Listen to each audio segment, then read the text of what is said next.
Hello student, हम लोग previous वाले लेक्चर में मॉडल सेट 1 का ग्रुप बी सेक्शन पूरा कंप्लीट कर लिए थे। देखो, ग्रुप बी सेक्शन है, इसमें 3 मार्क्स का क्वेश्चन आता था। तो टोटल नंबर ऑफ क्वेश्चन 7 दिया रहेगा, उसमें आपको 5 का आंसर देना है। ठीक है, तो 5 का देना है, लेकिन हम पूरा 7 का 7 आपको बता दिए थे। ठीक है, अब हम लोग ग्रुप सी में आते हैं। ग्रुप सी में आपके 5 क्वेश्चन दिया रहेगा, 5 में आपको 3 का आंसर देना है। ठीक है, और फर्स्ट जो क्वेश्चन है, ये क्वेश्चन का आंसर अभी बता रहे, और आपको 3 देना है, लेकिन हम 5 का 5 पूरा बताएंगे। जितना आपका number of questions group B में ग्रुप सी में दिया हुआ है, वो पूरा का आंसर हम बताएंगे। आपको जो इजी लगेगा उसका आंसर आपको देखना है। तो आप अभी क्या करोगे, अभी आप पढ़ रहे हो, एग्जाम का प्रिपरेशन कर रहे हो, तो आपको क्या करना है, ये 5 जो बता रहे हैं आपका 5 मार्क्स वाला क्वेश्चन, वो आपको अभी पांचों कंप्लीट करना है, क्योंकि 5 में कोई भी दे सकता है। और अगर आप 2 मॉडल सेट हम बताएंगे, दोनों मॉडल सेट का 5 मार्क्स वाला क्वेश्चन आप कंप्लीट कर लिए, तो यही दोनों मॉडल सेट से आपका 5 मार्क्स का क्वेश्चन आएगा, इससे बाहर नहीं आएगा। समझ में आया? तो आपको क्या करना है, ये अभी हम बताने वाले हैं क्वेश्चन नंबर 15। ये बहुत इंपॉर्टेंट क्वेश्चन है और ये 5 मार्क्स में आता है। देखो क्वेश्चन क्या बोल रहा है, तो क्वेश्चन ये बोल रहा है कि इवेल्युएट द एक्सप्रेशन, मतलब जो एक्सप्रेशन दिया हुआ है उसको आपको सॉल्व करना है। इसमें नंबर दिया हुआ है 35, 2 कैरेट, इसको कैरेट बोलते हैं, 12, 6 डिवाइड प्लस माइनस इन टेबुलर फॉर्म। टेबुलर फॉर्म में इसको दिखाना है। Showing stack status every step, मतलब जितना स्टेप दिया हुआ है आपको हर एक स्टेप के बारे में आपको बताना है। समझ में आया? तो आप इसको कैसे सॉल्व करोगे ये समझना है। तो देखो, हम इसका आंसर बता रहे आपको। ठीक है, देखोगे अगर ये देखो, यहां पे आंसर अगर कंप्लीट हो जाता है, इसमें तो नहीं हो पाएगा कंप्लीट, तो यहां पे बताते हैं आपको। बोर्ड ले लेते हैं एक, और उसमें आपको आंसर बताते हैं।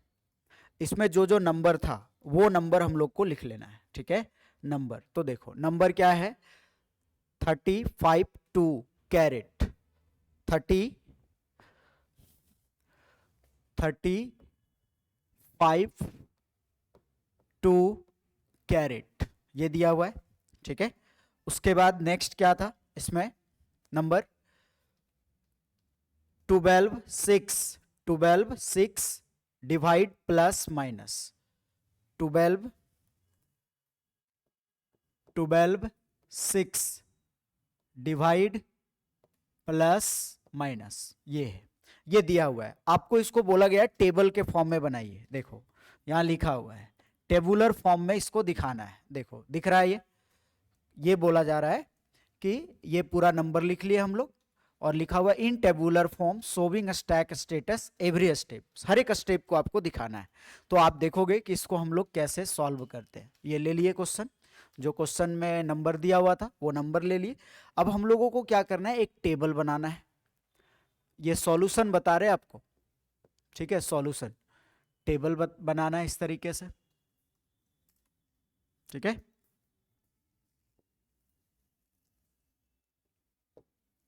ये टेबल बना लिए।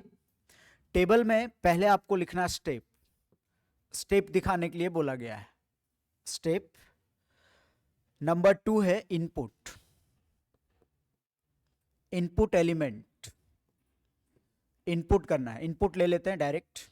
ठीक है, यहां पे, और इसमें यहां रखना स्टैक, स्टैक, और इधर हो जाएगा आउटपुट। इसका रिजल्ट क्या आ रहा है ये देखना है। ठीक है, तो देखोगे आप इसमें ये नंबर आएगा, एलिमेंट रहेगा 30, 5, 2, ये सब आ रहा है, तो इसको पुश करना है स्टैक में। ठीक है, एलिमेंट आएगा तो पुश करना है, और ऑपरेंड आएगा, ऑपरेटर आएगा, ऑपरेंड बोलते हैं 35, 2 को ऑपरेंड बोला जाता है। जितना नंबर लिखा रहेगा वो ऑपरेंड है, और प्लस माइनस इंटू डिवाइड जो है ये है ऑपरेटर। ऑपरेटर आएगा तो स्टैक से एलिमेंट को पॉप करना है, पॉप मतलब होता है निकालना है, और एलिमेंट आएगा तो पुश करना है। ठीक है, अब आप इसमें देखोगे पहला स्टेप में क्या है 30 है, तो 30 को क्या करना है, पुश करना है। तो जो एलिमेंट आ रहा है, ऑपरेंड जो आ रहा है, उसको इसमें रखना है स्टैक में। यह स्टैक में आ गया। स्टैक में आने के बाद अब इसको सेपरेट करना है इस तरीके से। नेक्स्ट नंबर 2 में है आपका 5 को भी क्या करना है, पुश करना है। तो 30 पहले से था और एक और आ गया 5, मतलब पहले वाले को भी लेके चलना है, छोड़ना नहीं है, ठीक है। उसके बाद दूसरा स्टेप में है थर्ड वाले स्टेप में, थर्ड में आ रहा है 2, तो 2 को क्या करना है, पुश करना है। तो 30 5 2 ये है, पुश कर दिए। उसके बाद समझोगे स्टेप नंबर 4, स्टेप 4 में क्या है, कैरेट है ऑपरेटर आएगा तो पॉप करना है। पॉप मतलब होता है निकालना, पॉप करना है। कितने एलिमेंट्स को, 2 एलिमेंट्स को पॉप करना है। क्यों करना है, तो इवेल्युएट करने के लिए। इवेल्युएट मतलब होता है सॉल्व करने के लिए, ठीक है। तो यहां पे आ गया 30 पहले से था और 2 पॉप हो जाएगा। तो स्टैक में रूल है, जो लास्ट में आता है वो फर्स्ट में जाता है, तो ये दोनों निकल जाएगा। जब जब ऑपरेटर आएगा तो निकालना और आउटपुट में लेके चले जाना है। कैरेट मतलब होता है पावर। यहाँ पे है 5 पर पावर 2 है, तो 5 को 2 बार गुना करेंगे तो कितना आएगा, 25 आएगा, 25 ये आ जाएगा। उसके बाद अगला है आपका 5 नंबर में है 12 है तो पुश करना है। तो 30 इसमें क्या है कि ये 25 को भी लेके चल रहा है, तो 25 जो है वो पुश रिजल्ट होगा। तो पुश रिजल्ट 25, इसको जो रिजल्ट आएगा उसको छोड़ना नहीं। तो 30 पहले से था और इसमें कितना आ गया 25, 30 पहले से था, अब क्या आ गया 25 इसमें, ये आ गया। ये हम लोग यहां तक स्टेप नंबर 5 तक हम लोग सॉल्व कर चुके हैं, ठीक है। अब इसको एक बार आप लोग क्या करोगे, नोट डाउन करोगे। ये म्यूट इधर से होता ना सर।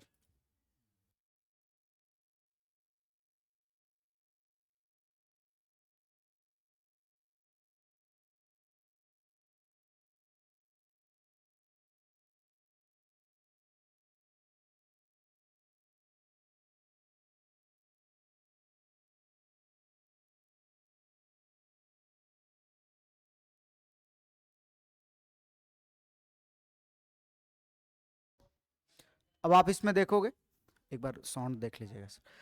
चलो इसमें आप देखोगे ये हम लोग यहां तक कंप्लीट कर चुके हैं। अब हम लोग आते हैं स्टेप नंबर 5 के बाद 6 में। देखो हम लोग 2 तक यहां तक कर चुके हैं इनपुट, अब बचा क्या 12। तो इसमें ऑलरेडी पहले से कितना है 30 और 25, तो यहां तक स्टेप आया समझ में। अब आगे इसी में प्रोसेस करते हैं। देखो स्टेप नंबर आपका हो जाएगा कितना 6, स्टेप नंबर 6। तो 6 में क्या आएगा 12 को पुश करना है।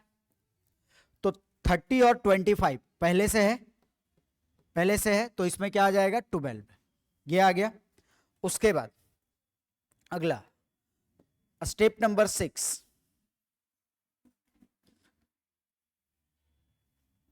स्टेप नंबर 6 7 ना हो जाएगा 7 में क्या है 6 है, तो इसको पुश करना है, पुश।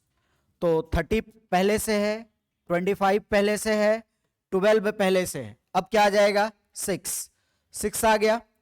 उसके बाद स्टेप नंबर 8, स्टेप नंबर 8 में डिवाइड है, तो डिवाइड आया तो पॉप हो जाएगा, तो पॉप करना है, निकालना है। पॉप कितने एलिमेंट्स 2 एलिमेंट्स, 2 एलिमेंट्स निकालेंगे। क्यों निकालेंगे, तो इवेल्युएट करने के लिए, इवेल्युएट, ठीक है। तो इसमें क्या है कि 30 और 25 ये है, तो 12 डिवाइड बाय 6 तो कितना आ जाएगा 2 आ जाएगा। अब मेरा पुश रिजल्ट फिर से 2 आएगा। जब ये रिजल्ट आएगा ना तो इसको लेके चलना है साथ में, तो पुश करना है इसको। अब आप इसमें देखोगे,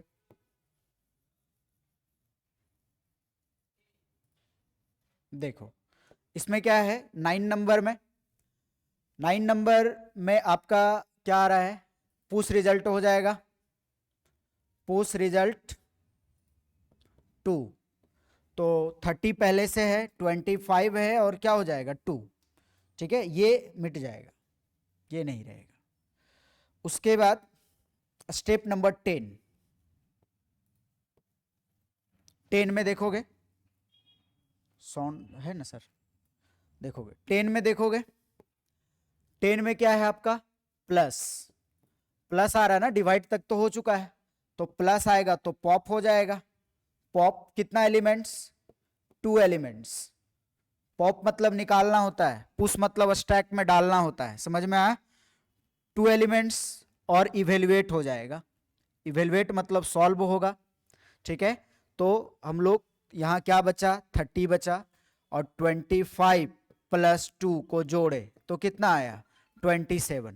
तो 27 को फिर से पुश करना पड़ेगा, तो 27 को पुश करेंगे। देखो यह स्टेप फिर से ले रहे हैं, ऊपर वाला स्टेप देखो, 11 नंबर होगा ना, 11, तो पुश करना है, पुश रिजल्ट 27। तो इसमें 30 पहले से था और क्या हो गया 27, ये उसके बाद 12 नंबर, 12 में आपका आएगा माइनस, तो माइनस आएगा तो पॉप करेंगे, pop 2 elements, 2 elements and evaluate, ये हो गया। तो यहां पे क्या बचेगा, इम्पटी, इम्पटी। तो 30 माइनस 27 कितना आएगा 3 आएगा, कितना आएगा 3 आएगा। ठीक है, अब आप इसमें समझोगे,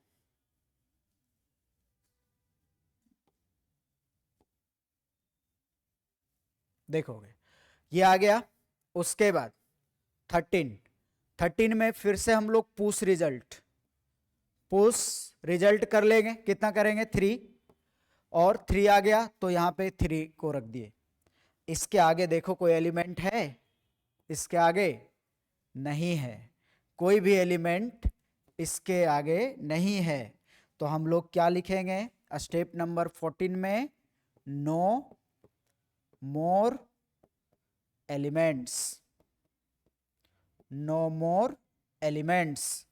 तो इसको इधर शिफ्ट कर देना है, यहां हो जाएगा इम्पटी, इम्पटी, और 3 हो जाएगा, रिजल्ट क्या होगा 3, ये हो जाएगा। ठीक है, ये इसका आंसर है, ये कंप्लीट आंसर है। इस क्वेश्चन को टेबल के फॉर्म में आपको बनाना है और कंटिन्यू करना है इस तरह से, ऐसे बनाओगे तो आपको 5 मार्क्स मिलेगा। समझ में आया स्टूडेंट, बहुत आसान है या नहीं, बहुत सिंपल क्वेश्चन है। ठीक है, इतना आप देख लो, इसको स्टेप को समझ लो, बाकी कोई भी नंबर दे आप इसको सॉल्व कर सकते हो। सिर्फ कैरेट याद रखना है कि ये वाला जो सिंबल देता है कैरेट, ये इसका मतलब पावर होता है, पावर, ये पावर दिया रहता है। अगर लिखा हुआ है 2 कैरेट 3, इसका मतलब ये है कि 2 पर पावर 3 है, उसको सॉल्व करना है। ये एक नया सिंबल आएगा, बाकी सब आप जानोगे, डिवाइड प्लस माइनस इनटू, ये आपको सब पता है। क्लियर है कॉन्सेप्ट, इस तरह से हम लोग इसको सॉल्व कर लेंगे। अब आते हैं नेक्स्ट क्वेश्चन पे। अगला क्वेश्चन क्या है, अगला क्वेश्चन ये है, discuss about various types of data implementation.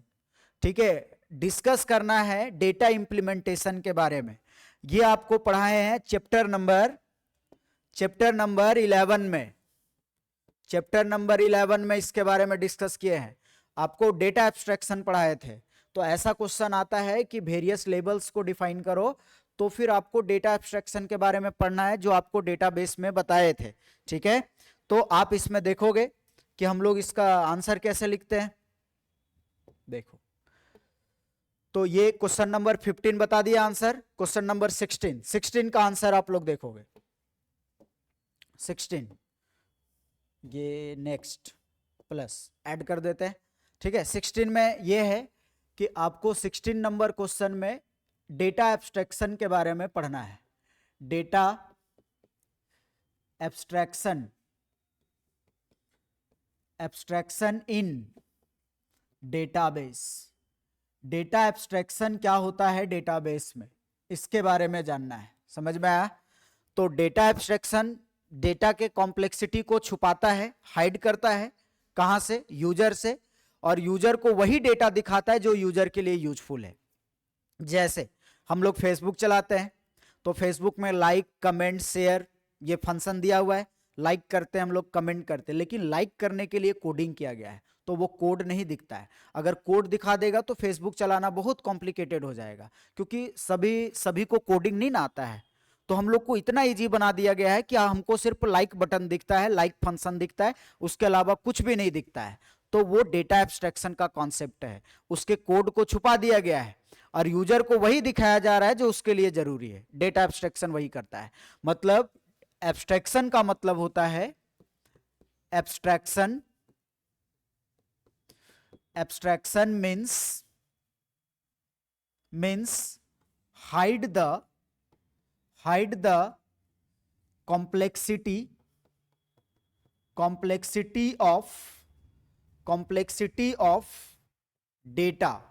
Data के कॉम्प्लेक्सिटी को हाइड करता है। Abstraction means hide the complexity of data from the user. कहां से हाइड करता है? यूजर से। और यूजर को वही डेटा दिखाता है। It will show those data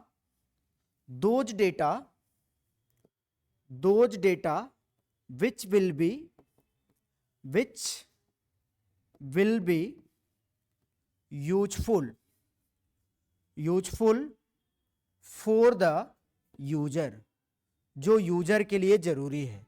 मतलब एब्स्ट्रैक्शन का मतलब होता है डेटा के कॉम्प्लेक्सिटी को हाइड करना, है ना। Data abstraction means hiding the complexity of data. Data के कॉम्प्लेक्सिटी को हाइड करता है यूजर से और यूजर को वही डेटा दिखाता है जो यूजर के लिए यूजफुल है। इसका 3 लेवल होता है, ठीक है। There are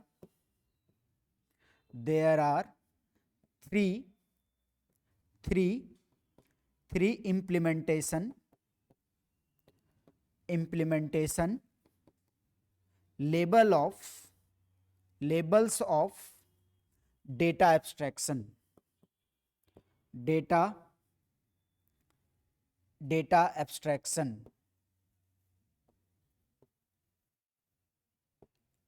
data abstraction 3 level होता है डेटा एब्स्ट्रैक्शन का। किस में? इन डेटाबेस में 3 लेवल होता है। क्या क्या होता है ये समझना है तो समझोगे। पहला जो लेवल होता है वो होता है आपका व्यू लेवल। ये ऊपर से बॉटम टॉप डिफाइन होता है। एक्सटर्नल लेवल बोलते हैं, एक्सटर्नल लेवल, या फिर इसको व्यू लेवल बोला जाता है, व्यू लेवल। उसके बाद दूसरा होता है conceptual level,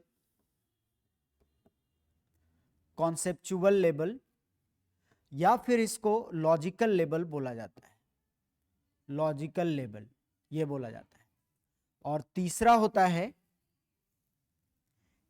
internal level,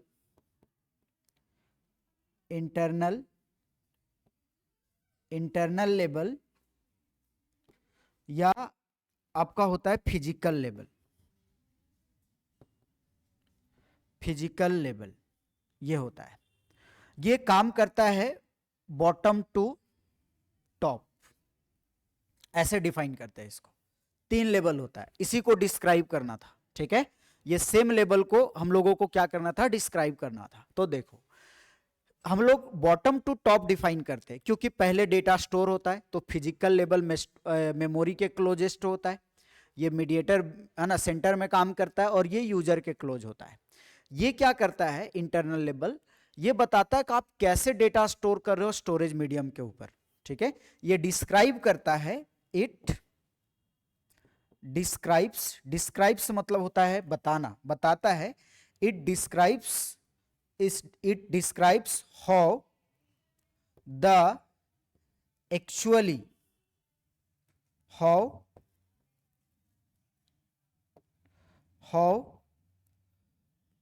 how the data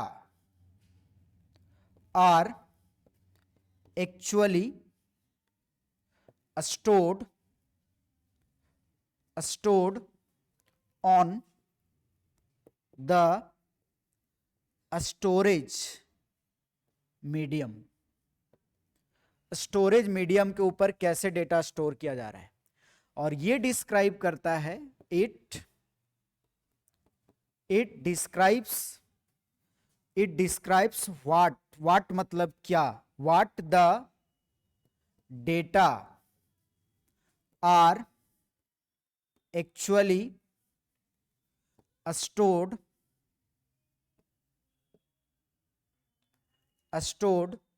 in the database। ऐसे फिगर बनाना है आपको, डायरेक्ट इस तरह से नहीं लिखना है, ठीक है। आपको ये फिगर बनाना है और नीचे हेडिंग दे दे करके पहले इसका हेडिंग देना और ये एक लाइन में लिखना है, ये लिख के हेडिंग देना, ये एक लाइन में लिखना और जो ऊपर बता रहे हैं समझ में आया। और ये क्या करता है, ये यूजर के क्लोजेस्ट होता है, सबसे क्लोज यूजर का होता है। इसका काम होता है रिजल्ट को दिखाना, शो करना, ठीक है। तो हम लोग इसमें ये लिख सकते हैं, दिस इज क्लोजेस्ट लेबल टू द यूजर। ये यूजर के क्लोजेस्ट होता है। और एंड ये डिस्प्ले करवाता है, इट shows the रिजल्ट। ये रिजल्ट को डिस्प्ले करवाता है, ठीक है, दिखाता है, बस इसका काम ये है। ये आपका है इंप्लीमेंटेशन, समझ में आया। तो इसको हम लोग इस तरीके से बनाएंगे। किसी को दिक्कत है क्या? तो आज हम, और देखो अगर आपको और डिटेल में जानना है तो मेरे कोर्स को जो स्टूडेंट ने परचेज किया था वहां पे प्रॉपर तरीके से नोट्स दिया हुआ है। चैप्टर नंबर 11 में आपको मिलेगा, डेटा एब्स्ट्रैक्शन टॉपिक है, वहां बहुत अच्छे से फिगर बनाया हुआ और डिफाइन किया हुआ है, समझ में आया। आप वहां से भी लिख सकते हो। क्लियर है स्टूडेंट? और एक चीज और इंपॉर्टेंट है कि अगर कोई स्टूडेंट कंप्यूटर साइंस का कोर्स परचेज करना चाहता है, जो अभी तो आप नहीं करोगे, ये हम फ्री ऑफ कॉस्ट बता रहे हैं 12th क्लास के लिए, ताकि आपके एग्जाम में सारा क्वेश्चंस आ जाए। जो स्टूडेंट 11th का है और अगर वो 11th का कहीं भी क्लास नहीं किया है, 12th में करना चाहता है और उसको 11th का एग्जाम भी देना है, तो 12th का कोर्स कंप्यूटर वर्ल्ड से, ये कॉमर्स वर्ल्ड से उसको परचेज करना है और उसको 11th का क्लास फ्री में मिलेगा। अगर वो 12th का कोर्स परचेज करता है तो 11th उसको फ्री में बताया जाएगा। समझ में आया? ठीक है। देखो अब हम लोग आते हैं इस पे।